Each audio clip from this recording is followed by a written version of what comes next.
This video is related to marks analysis of CAPFAC 2022 batch. Those who missed final selection by few marks. ये general category के जो open category के candidates हैं, ये उनके marks के एनालिसिस जो पब्लिक डिस्क्लोजर ऑफ मार्क्स होते हैं, पब्लिक डिस्क्लोजर ऑफ मार्क्स जो आज के डेट में यूजफुल हो रहा है, वो कैंडिडेट्स जो कुछ मार्क्स से मिस कर जा रहे हैं, फाइनल सिलेक्शन नहीं हो पा रहा, लेकिन वो पर्सनालिटी टेस्ट इंटरव्यू में अपियर हुए, मींस वो रिटन क्वालिफाई किए, वो फिजिकल क्वालिफाई किए, वो मेडिकल क्वालिफाई किए और वो पर्सनालिटी टेस्ट में अपियर हुए। तो जो कैंडिडेट 23 में इंटरव्यू देने वाले हो या 24 में सो अपियर होने वाले हो, उन कैंडिडेट्स के लिए ये जरूरी है। जो पब्लिक डिस्क्लोजर वाला मार्क्स वाला है, उसमें देखो टोटल 419 कैंडिडेट का मार्क्स दिया हुआ है। जिन कैंडिडेट्स ने ये विलिंगनेस वाली होती है कि यदि आप विलिंग नहीं हो तो आपका नहीं पब्लिश किया जाता, लेकिन विलिंगनेस आप शो करते हो तो आपका पब्लिश किया जाता। उसमें 138 कैंडिडेट्स जो हैं वो जनरल कैटेगरी के हैं। अब देखो ये इस वीडियो को पूरा देखो, ये इसको मैंने एक एक मार्क्स का एनालिसिस किया, एक एक मार्क्स को चेक किया। हाँ, अब ऑब्वियसली बात है, मैं इंडिविजुअल सारे कैंडिडेट्स का मैं नेम किसी का नहीं बताऊंगा। मेरा इस वीडियो बनाने का मकसद ये नहीं है कि मैं जो कैंडिडेट सिलेक्शन ना हुए उन्हें क्रिटिसाइज करना। No, it is not my duty. My task here, my motivation here is for those candidates who are about to appear in personality test for 23 batch or written part of 24। तो कुछ marks के बारे में मैं discuss करूंगा, कुछ चीजों के बारे में बताऊंगा, कुछ कैंडिडेट्स के मार्क्स बहुत क्लोज में था और कुछ कैंडिडेट्स के बहुत खराब थे। तो कुछ कुछ जो कैंडिडेट्स हैं उनके मार्क्स मैं विदाउट नेम बताए हुए उसके बारे में डिस्कस करूंगा। अब जैसे फॉर एग्जांपल लो, जो आप देखोगे कि एक कैंडिडेट हैं जिनका 339 मार्क्स है। अब देखो 339 मार्क्स है उनका, लेकिन उनका सिलेक्शन देखा जाए, ये सारे कैंडिडेट्स मैं जनरल कैटेगरी का लिया हूं। हमने ऑलरेडी बताया ना कि जो ये आपके 419 कैंडिडेट्स के पब्लिक मार्क्स डिस्क्लोज किए गए, जिसमें 138 जो है वो जनरल कैंडिडेट है। ठीक है, तो 138 आपके जो जनरल कैटेगरी के हैं।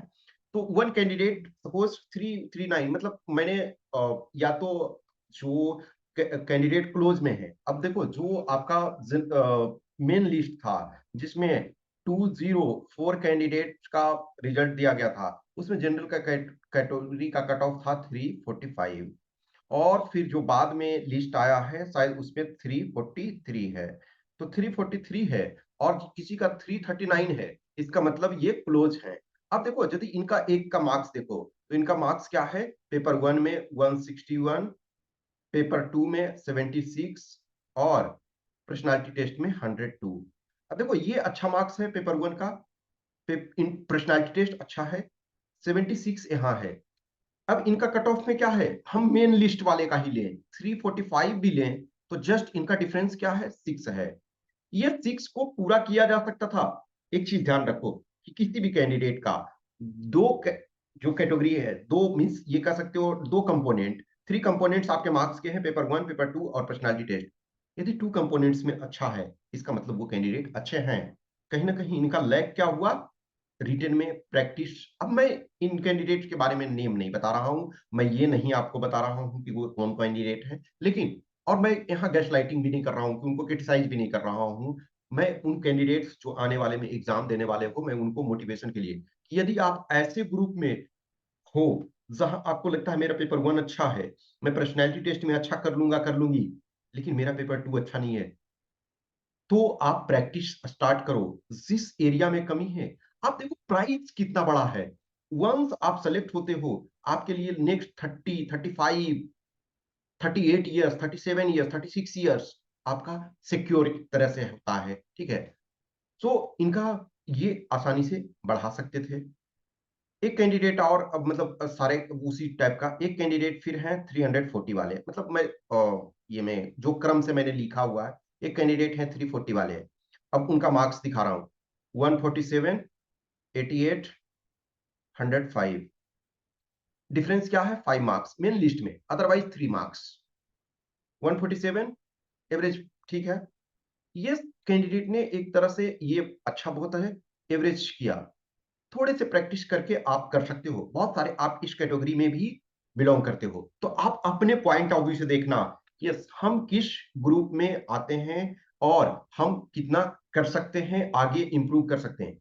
जो इस बार 23 बैच वाले हो, तो उनके लिए तो अब पर्सनालिटी टेस्ट ही है, लेकिन पर्सनालिटी टेस्ट में ही आगे आप देखोगे कुछ कैंडिडेट का जो मार्क्स है वो काफी, एक वो नेक्स्ट एक और कैंडिडेट है 339 वाले, उनका क्या है, पेपर 1 146, पेपर 200 और पर्सनालिटी टेस्ट 93। अब देखो ऐसे कैंडिडेट ग्रुप में यदि आप बिलोंग करते हो, तो ये यहाँ क्या है, आपके पास स्कोप है अभी पर्सनालिटी टेस्ट में मार्क्स बढ़ाने का। 130 यदि किसी का फाइनल गया है, इसका मतलब तो अभी इनके पास बहुत स्कोप है ना। तो एक ये है, एक कैंडिडेट 338 जिनका मार्क्स था, उनका है 152, 82 और 104। अब ये देखो इस कंपोनेंट में प्रैक्टिस करके काफी इंप्रूवमेंट करने का। तो देखो ध्यान रखना कि जो 23 बैच में हो, आप पर्सनालिटी टेस्ट के मार्क्स के पॉइंट ऑफ व्यू से आपको बढ़ाना है। अभी भी, अभी कितना भी आपका कुछ भी हो, आपको डिमोरलाइज नहीं होना है। एक कैंडिडेट का दिखाता हूं जिनका लोएस्ट, एक तरह से वन ऑफ द लोएस्ट, मतलब जनरल कैंडिडेट में लोएस्ट जो है 296 इनका मार्क्स है। 296 मार्क्स क्यों आया है, देखो 153 रिटन में पेपर 1 में, पेपर 2 जस्ट 68, पर्सनालिटी टेस्ट 75। अब ये देखो ये दोनों कंपोनेंट बहुत खराब है। अब ये इसमें देखो यदि आप 20 बढ़ा देते हो और इसमें 25 यदि कर देते हो तो 47 होता है। फिर भी ये 47 इसमें से ऐड करो तो क्या है, सिलेक्शन के करीब पहुंच जाते हैं। तो ऐसे में आपका स्कोप होता है, ये लोएस्ट होने के बावजूद भी। तो यदि आप ऐसे कैंडिडेट को, नेक्स्ट वन कैंडिडेट है 337 जिनका मार्क्स है 139, 96, 102। अब देखो क्या है, आप एक तरह से 6 मार्क्स से मिस किए हो, अदरवाइज मेन लिस्ट में 8 मार्क्स से आपके पास स्कोप है। नेक्स्ट जैसे और एक कैंडिडेट है जिनका 298 मार्क्स आया, जैसे इनका 296, एक का 298। 298 क्यों आया, देखोगे कि इनका 159, 64 पेपर 2 और 75 पर्सनालिटी टेस्ट। क्या समझ रहे हो, अभी यहाँ बहुत स्कोप है, यहाँ बहुत स्कोप है। इस पॉइंट ऑफ व्यू से ये सिलेक्शन नहीं है अभी इनका, ये जैसा कुछ मैंने लोएस्ट वाला लिया और कुछ हाईएस्ट जो कि क्लोज में है। एक candidate 341, 341 means you missed by just 2 marks. Main list में आप 4 मार्क्स से 149, 87, 105, यहाँ इनका स्कोप था, इंप्रूव कर सकते हैं। नेक्स्ट वन कैंडिडेट आपका, ये इनका देखोगे कि 339, पेपर 1 179, पेपर 2 76, पर्सनालिटी टेस्ट 84। अब यदि पर्सनालिटी टेस्ट 84 है, हाईएस्ट कितना है 130 है, इसका मतलब है कि आप 46 मार्क्स दूर हो हाईएस्ट से। तो यहाँ स्कोप था जब 339 आपका आया है।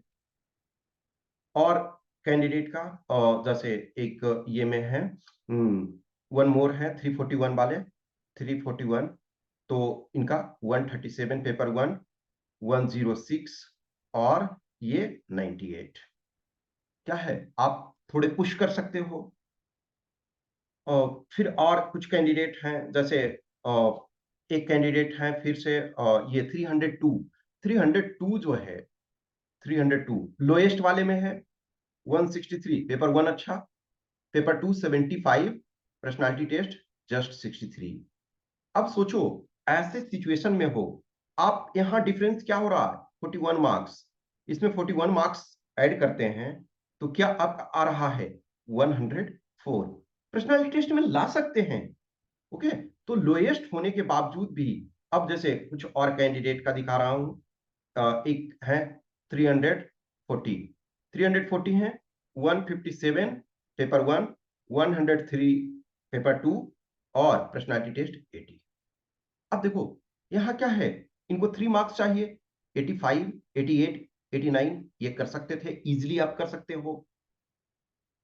ठीक है, तो ये सिचुएशन वन मोर कैंडिडेट, जैसे ये कर रहा दिखा रहा हूं। ठीक है, तो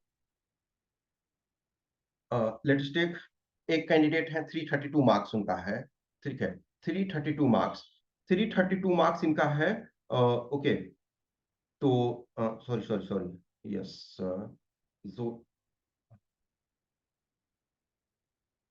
सॉरी, ये एक कैंडिडेट 297 वाला, पहले आप ये देख लो, 297 मार्क्स जिनका है, 143, 86, 68। आप समझ सकते हो कि इसमें क्या स्थिति है। इसमें ही आप अच्छा खासा बढ़ा सकते हो। ओके, सो ये इनका देखो, फिर जैसे एक है वन, ये 340, 340 है, 147, 100 और 93। तो ये यहाँ इंक्रीज कर सकते हो। तो बहुत सारे कैंडिडेट्स हैं जिनके जो मार्क्स हैं वो उनके इंक्रीज किया जा सकता था, इंक्रीज किया जा सकता है।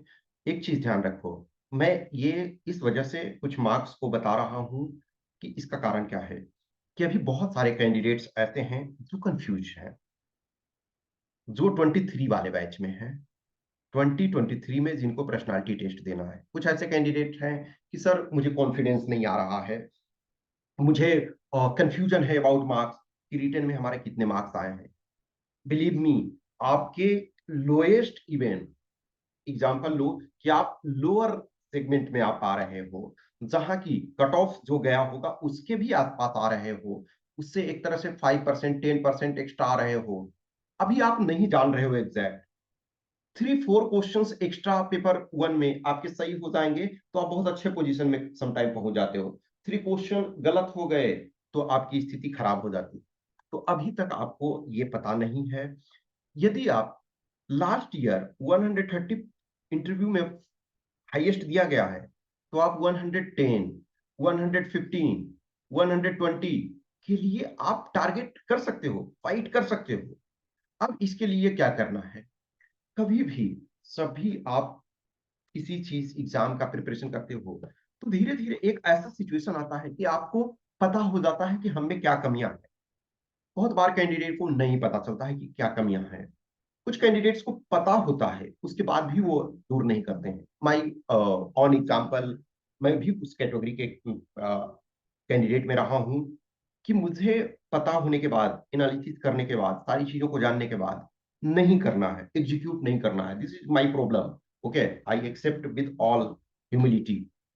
सो आपको एक ऐसा टाइम होता है, आपको पता होता है, तो आप वर्क करो ना उस पर, आप अपना इंप्रूवमेंट करो। आपको लगता है कि यस, हम अभी ऐसे कंडीशन में हैं, इंटरव्यू में हम 85 मार्क्स ला सकते हैं। तो जब 85 ला सकते हो तो उसको पुश करो 105 के लिए, तो ऑलरेडी आपका सिलेक्शन का चांसेस बहुत बढ़ जाएगा। ध्यान रखो कि ये कट थ्रोट कंपटीशन है और यहाँ एवरी मार्क्स मैटर करता है। जैसे मैं कुछ जो हमने आपको बताया कि टोटल 419 मार्क्स कैंडिडेट्स जिनके पब्लिक डिस्क्लोजर मार्क्स किए गए, उसमें 138 जो कैंडिडेट्स हैं वो जनरल कैटेगरी के हैं, ओपन कैटेगरी के। अब इसमें से देखो 341 जो है, 6 कैंडिडेट्स ऐसे हैं, 6 कैंडिडेट्स ऐसे हैं जिनके 341 आया। 340 वाले 5 कैंडिडेट्स हैं, 339 ये 6 कैंडिडेट्स हैं। ये मैं सिर्फ और सिर्फ जनरल कैटेगरी का ले रहा हूं। ओबीसी में भी बहुत सारे कैंडिडेट्स आएंगे, मैं ओबीसी यहां नहीं कंसिडर कर रहा हूं। 338 3 कैंडिडेट्स, 337 ये आपके 2 कैंडिडेट्स, 336 आपके 4 कैंडिडेट्स, 335 आपके 4 कैंडिडेट्स, 334 ये आपके 2 कैंडिडेट्स, 333 आपके 3 कैंडिडेट्स, 332 आपके 4 candidates, 331 3 candidates, 330 3 candidates, 329 6 candidates, 328 8 candidates, 327 6 candidates, 326 2 candidates, 325 7 candidates, 324 10 candidates, 323 5 candidates, 322 ये आपके 7 कैंडिडेट्स, 321 इसमें 5 कैंडिडेट्स, 320 इसमें 3 candidates, 319 3 candidates, 318 3 candidates, 317 5 candidates, 316 1 candidate, 315 2 candidates, 314 1 candidate, 313 3 candidates, 312 में कोई भी नहीं है, 311 2 कैंडिडेट्स, 310 1 कैंडिडेट, 309 2 कैंडिडेट्स और भी हैं। एक तरह से मेजोरिटी जो ये, अब देखो ये सारे जो कैंडिडेट्स देख रहे हो इस वाले ग्रुप में, इसमें से हर कैंडिडेट इंडिविजुअल कैंडिडेट के पास अपॉर्चुनिटी था कि थोड़ा और कुछ कर सकते थे, लेकिन एक चीज याद रखो, कुछ लक भी होता है। बहुत बार बहुत ऐसे कैंडिडेट्स हैं जिनके 80 मार्क्स पर्सनालिटी टेस्ट में मिले, रियलिटी में वो 100 डिजर्व करते थे, कभी 105 डिजर्व करते थे। कुछ कैंडिडेट ऐसे हैं, तो कुछ लक फैक्टर काम करता है। हमने ऑलरेडी आपको एज ए डिस्क्लेमर में बोला, मैं बार बार बोल रहा हूं, ये वीडियो बनाने का मकसद हमारा ये नहीं है कि मैं उन कैंडिडेट्स को क्रिटिसाइज कर रहा हूं। मेरा मकसद मोटिवेशन पर्पज से है कि यदि जिनको अभी भी डाउट्स लग रहा है, जिन कैंडिडेट्स को लग रहा है कि हमारी कंडीशन क्या होगी, हमारा सिचुएशन क्या होगा, हमारा फाइनल सिलेक्शन होगा या नहीं होगा, please please please give your full effort. अभी जो 23 वाले में हो, पर्सनालिटी टेस्ट पर पूरी एनर्जी लगाओ। जो 24 में हो, रिटन पार्ट में पूरी एनर्जी अभी लगाओ। जो 24 बैच के हो, आपको अभी पर्सनालिटी टेस्ट के बारे में नहीं सोचना है, पीटी पर्सनालिटी टेस्ट के बारे में सोचना ही नहीं है। अभी आपको सिर्फ और सिर्फ रिटन के पार्ट सोचना है। यदि आपको लगता है कि हम पेपर 1 में 140 ला रहे हैं, आप उसको 170 करने की कोशिश करो, 160 करने की कोशिश करो। पेपर 2 में आप लगता है कि 60 मार्क्स ला रहे हैं, 80 करो, 90 करो, 100 करो। अभी आपके पास टाइम है, आप टेस्ट वगैरह लिखो। कहीं भी देखो, जो भी कैंडिडेट्स होते हैं, कुछ कैंडिडेट्स ऐसे हैं जिनके लिए अपना सेल्फ प्रैक्टिस करते हैं। बहुत ऐसे कैंडिडेट्स होते हैं जो सेल्फ प्रैक्टिस करके सेल्फ इंप्रूवमेंट, कि आज मैंने जो लिखा, आज जो उसमें गलतियां मैंने की, वो कल मैं नहीं करूंगा, करूंगी। कल मैं जो लिखूंगा वो आज से बेटर होना चाहिए। कुछ ऐसे कैंडिडेट्स हैं सेल्फ इवेल्युएशन करते रहते हैं। वो सबसे अच्छा तरीका है, स्टिल आई से कि वो सबसे अच्छा तरीका है। यदि आप खुद अपने आप को जान रहे हो, अपने आप को खुद इंप्रूवमेंट कर सकते हो, अपनी गलती खुद पकड़ सकते हो, उसको सुधार सकते हो, यू आर बेस्ट। एंड यदि उस कंडीशन में हो, तो आपके सिलेक्शन के बेस्ट चांसेस हैं। आप सेलेक्ट होने के आप बहुत क्लोज हो। हाँ, अब कुछ एक्सेप्शंस होते हैं, आप फिजिकल में बाहर हो गए, मेडिकल में बाहर हो गए, वो आपके बस में नहीं है। ऐसे कैंडिडेट्स के ज्यादा चांसेस होते हैं। अब कुछ कैंडिडेट्स हैं कि ठीक है, मैं उस कंडीशन में तो हूं, लेकिन थोड़ा सा सपोर्ट मिलेगा, लिटिल सपोर्ट, और मैं कर ले जाऊंगा। तो आप वैसे में आप अपने फ्रेंड से, किसी सीनियर से जो सेलेक्ट हो चुके हैं, उनसे आप हेल्प ले सकते हो। कोई आपके फैमिली मेंबर हैं सिविल सर्विसेज का मेंस दे चुके हैं या सेलेक्ट हो चुके हैं, उनसे आप हेल्प ले सकते हो। फ्रेंड सर्किल में आप हेल्प ले सकते हो। और यदि नहीं होता है तो कहीं भी आप टेस्ट लिखो, इंटरव्यू दो, जो सपोर्ट मिल सकता है वो करो। अब जैसे मेरे से जुड़ना चाहते हो तो आप जुड़ सकते हो। बहुत सारे कैंडिडेट्स एवरी टाइम ऑलरेडी अब तक जो भी मैं 2017 बैच से गाइड कर रहा हूँ, तो फाइनल सिलेक्शन एटलीस्ट 100 कैंडिडेट्स का हो चुका है, जो मेरे से डायरेक्टली इनडायरेक्टली जुड़े हुए थे। डायरेक्टली का मतलब है कि पेड प्रोग्राम में वो कुछ ना कुछ में जुड़े हुए थे।